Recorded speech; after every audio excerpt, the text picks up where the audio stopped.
Tere! Mina olen Olesja Abramova, auditipartner audiitorfirmast Ernst & Young ja täna me räägime pehmetest oskustest, kuidas need õpilasi aitavad ja kuidas saab elus läbi lüüa, kasutades erinevaid tehnikeid. Pehmed oskused ei ole üldse tehniline, seda me koolis ei õpi, aga seda on võimalik ajaga ära õppida. See on kõik, mis on seotud inimestevahelise suhtlemisega, sellega, kuidas inimesed omavahel töötavad ja toimivad. Sageli arvatakse, et tehnilised oskused aitavad sind tööle saada, aga just pehmed oskused aitavad sind edasi liikuda. Kui inimene oskab suhelda, kui inimene oskab delegeerida, kui inimene oskab reageerida õigesti erinevates olukordades, see aitab kaasa, et saada emotsionaalselt intelligentseks inimeseks meeskonnas. Mõned müüdid, mida noored võiksid teada pehmete oskuste kohta räägitakse, et pehmeid oskusi ei ole võimalik ära õppida. See kindlasti ei vasta tõele. See tuleb ajaga, tuleb neid harjutada, neid tuleb teadvustada, kirja panna võib-olla kohati ja siis harjutada ka. Teine asi, mis minu arust ei vasta tõele, on see, et pehmed oskused on nice to have asi praegusel ajal. Jah, loomulikult inimene võiks ja peaks oskama asju tegema professionaalses maailmas, aga suhtlema peab ka omavahel. Ega inimene ei ole üksi, üldjuhul inimesed töötavad meeskondades ja see oskus on vägagi oluline.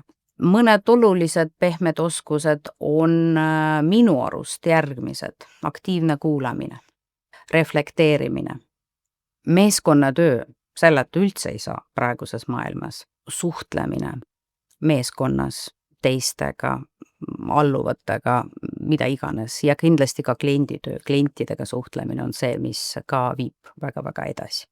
Pehmed oskused on kindlasti arendatavad, nad toovad esile inimeste iseloomu.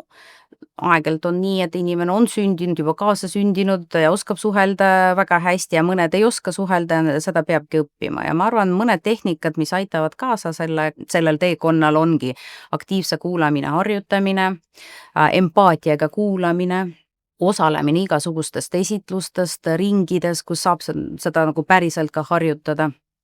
Jah, no üldse proaktiivsus elupositsioonil on ju, et see viib edasi. Kui inimene teadvustab, mida ta hästi teeb, seda peabki demonstreerima ja seda peabki esile tõstma, et kui ta ei tea, siis seda on raske teha, aga intervjuul, ma arvan, hea suhtlemisoskus ja kohanemisvõime tuleb igal juhul välja. Kindlasti julgelt sellest rääkida, mida inimene hästi teab ja mida inimene hästi oskab. Emotsionaalne intelligentsus on veidi keerulise mõiste, ta kõlmab kõike endas, on ju, see on nii kuulamine, empaatia, meeskonnatöö, suhtlemine omavahel, see on kõik ja see on võime reageerida asjadele erinevates olukordades ja see mängib olulist rolli, aga oluline on see, et inimene ei olegi, minu arust inimene ei ole sündinud emotsionaalselt intelligentne, ta õpib neid asjad ära elu jooksul ja siin on oluline aru saada, et selleks peab aega võtma, et inimene saaks emotsionaalselt intelligentseks. Minu arust praegusel tänapäeval on olemas virtuaalsed testid, mida saab interneti vahendusel ära teha ja siis ära mäppida, mida inimene oskab paremini, mida ta ei oska hea ja see teadvustamine on hästi-hästi oluline, on ju, kus inimene saabki ära kaardistada, mida veel ta peab tegema, et jõuda natuke kaugemale. Kindlasti praktilised ülesanded, panedki ennast olukorda, kus on sul keeruline, raske olla, on ju, et sa harjutadki seda, et oledki lähed esinema näiteks, on ju, või osaled mingisuguses vestlusringis, midagi sellist, et praktika, ma arvan, ja mida keerulisem see praktika on, seda lihtsam on päris tööelus. Selleks, et kuulmisoskused arendada, peabki kuulama. Ja selleks on olemas erinevad tehnikad ja üks nendest on empaatiaga kuulamine, kus sa päriselt ka üritad aru saada, kellega sa räägid, millest jutt käib, et sa ka tunned huvi selle inimese vastu, et sa peegeldad samal ajal. Aktiivne kuulamine on samamoodi üks tehnikatest, mida peabki rääkima, aga see eeldab seda, et sa fokusseeritult tegeled ainult ühe asjaga samal ajal, et sa kuulad seda inimest, kellega sa räägid. Need ajad, kus need tugevad löövad läbi paremini teistest kahjuks ei ole möödas, aga nendel inimestel on olemas midagi veel ilmselt, on ju.